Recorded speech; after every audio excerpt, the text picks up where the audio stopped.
Hi everyone, welcome to Go with the Flow, simplify complex processes using Lightning Flow. My name is Michaela Matzdorf. I am a lead Salesforce developer at Hunter Douglas. For about the last year, my primary focus has been our new partner community.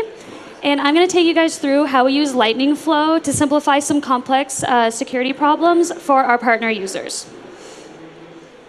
All right, so this is the forward-looking statement. If you guys haven't seen this slide yet, you're not getting your money's worth out of your pass. This slide is just saying make all your purchasing decisions on products that are currently available today and not any forward-looking statements I might make here. All right, to give you guys some background on who Hunter Douglas is, we are one of the top window treatment manufacturers in the country. Our shades are sold by our dealers all across the United States and Canada.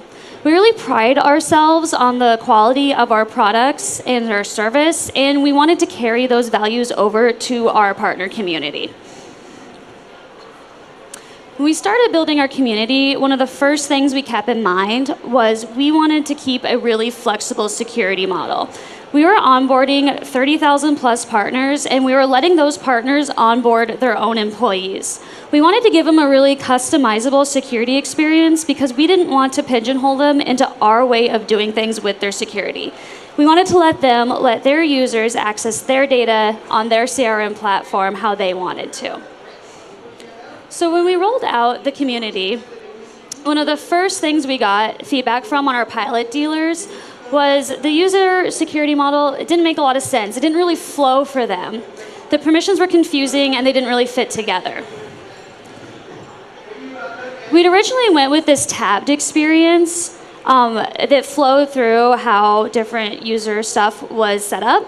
So your first tab, you had your first name, the phone, email, and then I'm going to call it the role there. That was just a data field. It didn't really tell us what those people could do. It just said who they were.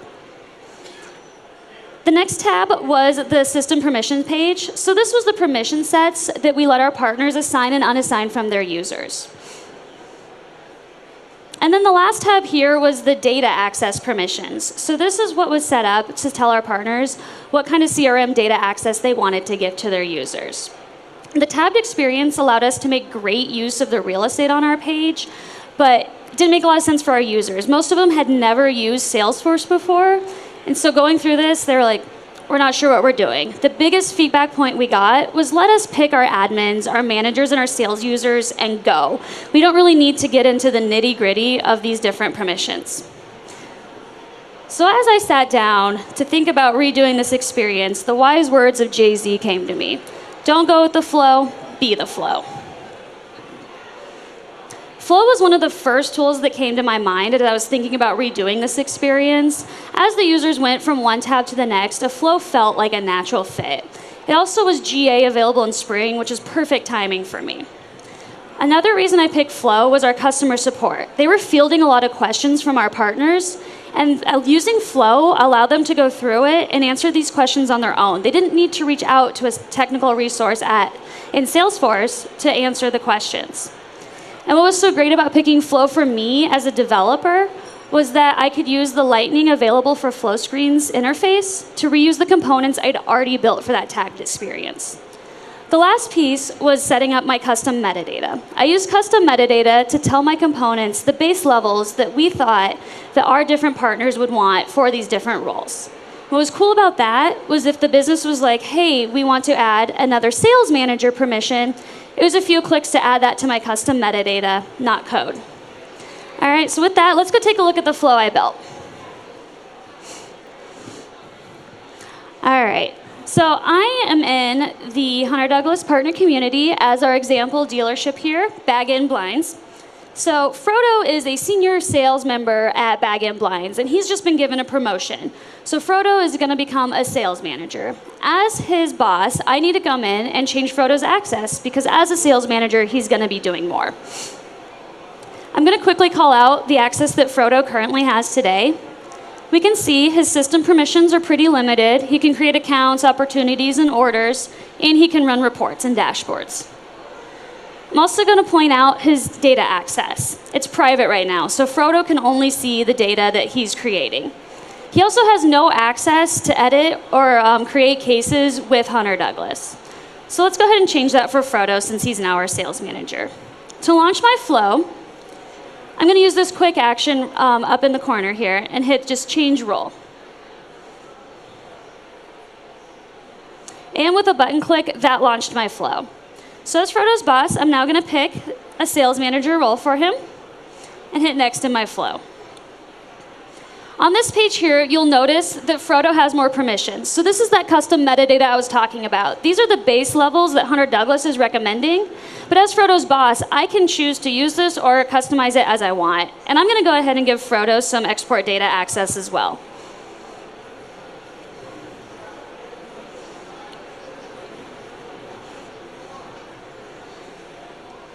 All right, and then on the last tab is Frodo's data access. So you'll notice here, Frodo now has public access, so he can see the other accounts that the sales team members are creating. And the last thing I want to call out is he now has read-write access to cases, so he can work with the cases that Bag In Blinds is raising with Hunter Douglas. On the last tab here, or last page here, is our finalize page. So this lets our users decide if they want to finalize what they've just done or go back and make any changes. And I'm going to go ahead and save Frodo.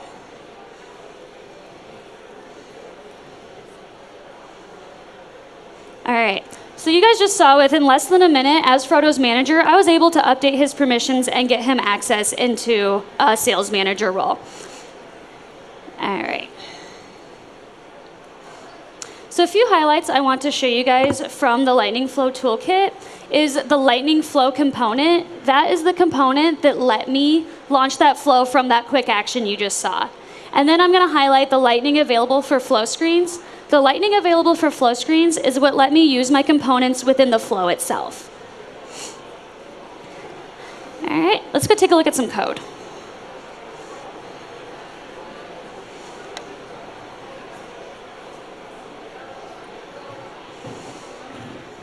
So I'm in the developer console, and we got a call from Bag In Blinds. They told us, hey, we really need a better way to measure windows for Hunter Douglas. We're writing it on pen and paper right now. It's slow. It's not working. And so I'm like, great. Let's build you a flow. I'm going to build a flow that they can access right on the account, so they don't have to click away from the account that they're working with. They can enter those window measurements right there and keep selling some Hunter Douglas shades. So the first component I want to highlight here is a manage account component. This is just a basic component with some actions that they can take on the account. I'm going to add a measure windows button here. And this button is going to be what allows me to launch that flow. So you'll see this on-click event here, which we'll take a look at in a second. The last thing I want to call out here is this Lightning Flow component. I'm going to add that and give it an Aura ID. That's all I need to do to tell my component where to launch this flow. Then save that. On the next page, I'm going to actually launch that flow. So to do that, the first thing I'm going to do is get my flow. And I'm going to do that by getting that Aura ID that we set in the last step. The next thing I'm going to do is set my input variables for my flow. So in this case, I'm going to pass in the account ID so these window measurements know what account they look up to. I could pass in the entire account object if I want to, but that's a bit overkill for this example. But take a look at the developer docs to see what different types you can use here. And then the last piece I'm going to use is a start flow event. This is what launches my flow. I'm going to pass it in the API name of my flow, and then any input variables I set. Go ahead and save that. All right, so next let's take a look at the component that I actually want to be in my flow.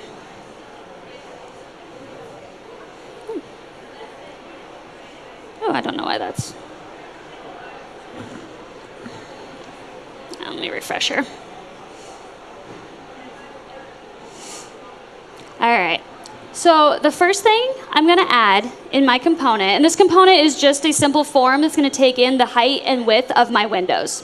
First thing I'm going to add here is the Lightning Available for Flow Screens interface. As I mentioned, that's the interface that's going to let this component be available from Flow Screens. The next thing I want to do is set up my design attributes. My design attributes are going to be what lets me pass in data in and out of this flow. If you'll remember from the first step, we have our account ID, so I'm accepting that into our flow. I'm also going to set up a window, which is a custom object to store these window measurements. And then I have this add or save boolean, which is just going to tell my flow whether my user wants to add another window or save what they've done. I do also want to call out over here some lightning buttons that I've added. You can use lightning to override the standard flow navigation. In this case, I just used a button. If you've ever seen Salesforce's demo, they have some pretty cool graphics with a car that they do. So you can really override it with anything that you can imagine. But for this example, I'm just going to use a button.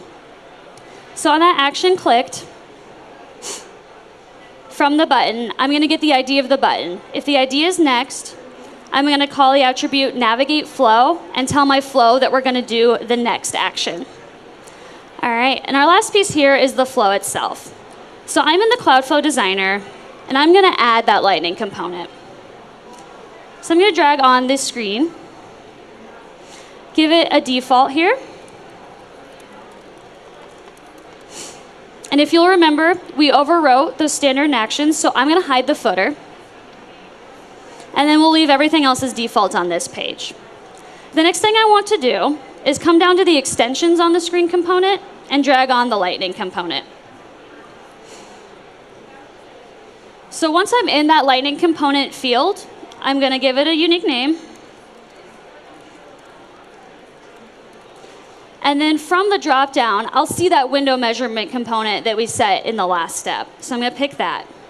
So from here, I can set my input and my output attributes. So I'm taking in that account ID. So if you'll remember from the first step when we launched the flow, the account ID, I'll go ahead and set that to a variable in my flow. And then my outputs. So these are the outputs that are coming from my component. So I'm going to set my window object. We'll assign that to an SObject variable of a window type. And then that add or save boolean, which is just telling my flow if I'm adding another window or I'm saving. And that's it. So the last step is to hook it up.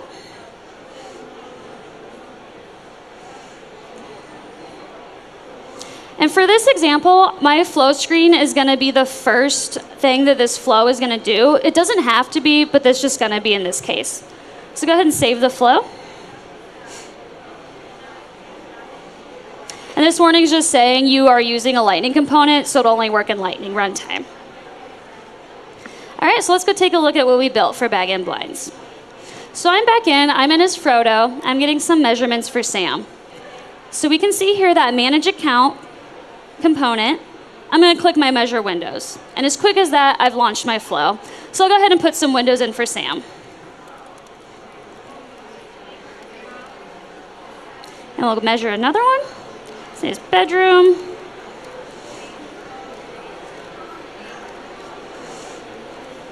And we'll do his dining room as well.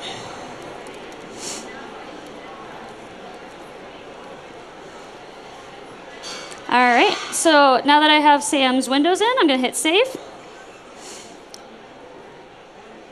And we can see as quick as that, Sam now has his windows measured.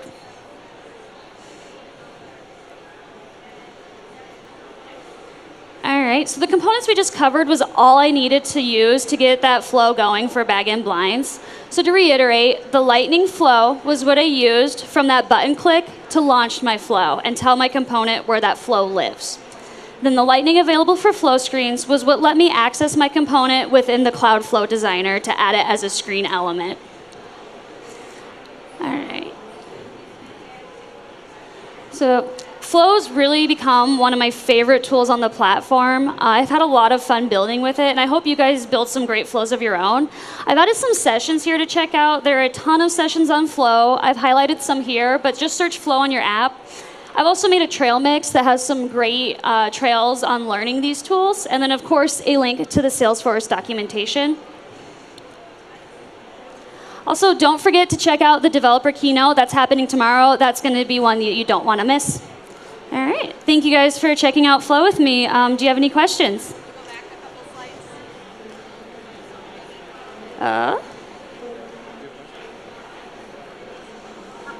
Oh, sorry. There we are.